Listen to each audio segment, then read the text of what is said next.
Hey everyone, we're here at SEMA 2022 on day 3, and we are at the RacingJunk booth. We are here with Glenn C., owner of the Garage Mahal, Greetings. and even more excitingly, builder of this beautiful 1936 Pontiac called PROhibition that's been in our booth all week. If you are here, come see it. If you're not, Too please. bad. Yeah, right? Too bad in general. But Glenn has very kindly agreed to walk around the car and give us some details of what went into making this thing, which is, again, stunning. It's hard to get the true, essence of it just over video because it's really beautiful. And exactly. After 3.5 years. Right? We've been trying to get this car in the booth for a while. So we're also super thrilled to have it, but for it to be ready to go, too.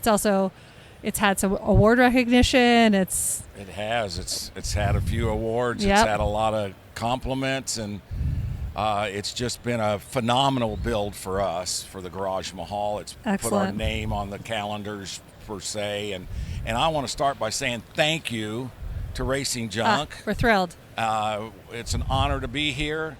What a beautiful spot we have right on the corner. Everybody's gawking and taking pictures.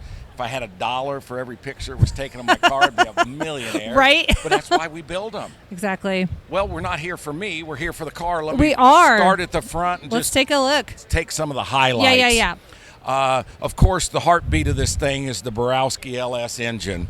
It's turbocharged with a 76 millimeter bullseye turbo, which is neatly tucked in behind this grill here, so you can't see it unless you pay attention. But when you see that, you say to yourself, where's the radiator? Mm-hmm. Well, we'll get to that because it's in the back. Yeah, craziness. Some of the mods that we did, fortunately, we were able to find a car that had a waterfall grill still intact. Nice. Now, it was bent up and stuff, but it came out beautiful. Still had the Chief on the top of it there. The hood ornaments are usually missing on these things, and I was just thrilled that it still had it. It was in a box, but it was with the car. Still, that's amazing. Yep. So we changed the whole nose of it. Originally, it had gills on the side of the original design. We decided to fill those in and mold in the sides so that we could fit these beautiful 38 Cadillac headlights.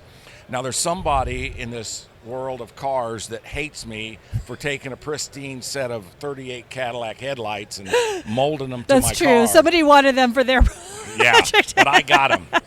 Yeah, thank you, RacingJunk, because that's where I bought them. Yes. So we've done all that good stuff.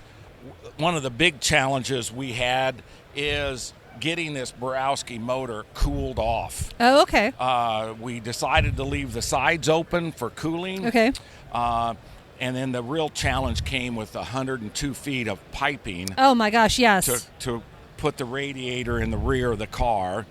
If you've seen the picture over there that I took of the underneath, it's just craziness. I had my friends at the mod shop down in Florence, Alabama, mock up the turbo for us and do all the hard piping. Okay. And they came up with the idea of, hey, let's bring some cutouts out of the fender. That's really fun. And boy, does it sound good. Oh, I bet. Yeah. It's too bad we can't crank it up in here. Yeah, we originally was playing with it in the shop and took some timing out of it, and it'd shoot flames about 2 feet out of the pipe. It was pretty wild. That's how you know it's a hot rod, right? It is. It is. And then, since we're right here, let's pop a door. Nice. And my friend, it's so beautiful. John Forkham, who's an excellent woodworker and a buddy of mine and a car builder with me. Oh, I love it. He said, if we're going to do the PROhibition, we need a whiskey barrel shifter handle. So he comes over one day with the shifter handle. And I said, man, if we're going to do that, John, do you think you could make me some buttons for the seat that look like whiskey barrels? Wow. So one day, John walks over with a whole bag of little whiskey barrels and said, I think these will work. So I gave them to Steve Holcomb at his interior shop, and Steve put them in there. And then one day we were sitting around and said, man, wouldn't some whiskey barrel floors look good? Right.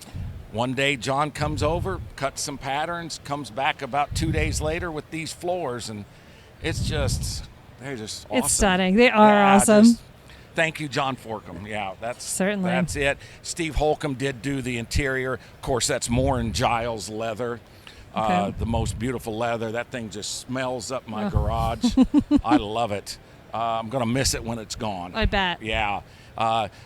One of the things I'd like to point out, if I have my battery power, is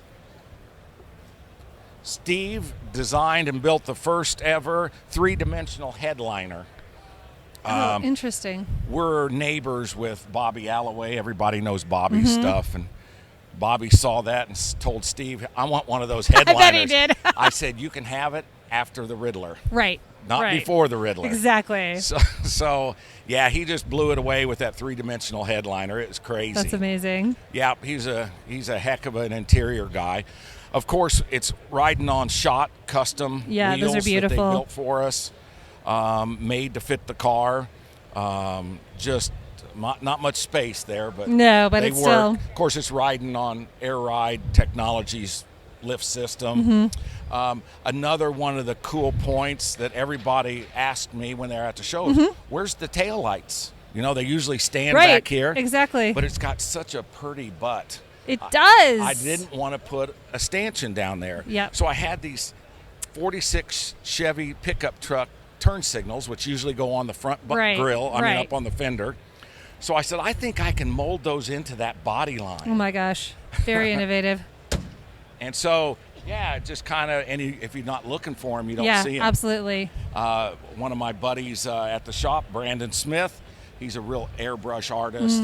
He said, Glenn, these were clear at one time. He said, that sticks out too much. Right. So he took some candy green, mixed it up, spray painted the inside with his airbrush, and now you really can't see them, but they have red LEDs in there. Oh, perfect. That just pop Perfect. when you really go to it. Perfect. So, yeah, here we are. I'd like to be able to show you the radiator, but it's tucked away inside that trunk behind a bunch of other leather pieces. Really nothing to see back there, but it's been a challenge to do that. Right. I think that's probably why we got the Grade 8 award. Right. Was for the engineering of the car. It took months and months and months to get it to fit, but then it took us about 3 or 4 weeks to get it to work. Right. Imagine all the air pockets that when the pipes come up over the axles and all that stuff. I mean, we bled it and burped it, and I swear it took 3 or 4 weeks and several tanks of fuel to get that system to work. But now, works like a champ. That's amazing. It's going to make somebody a really fun car. Absolutely. Not me. My wife Kim says we're not keeping it. It's going to go to a new home one day. Obviously, going to put it on RacingJunk for sale. Yes, absolutely. Again, I thank you so much for inviting us to be here with you guys. We've had a blast. We have one more day after this. We do have one more day. And so, everybody, come see it if you're here.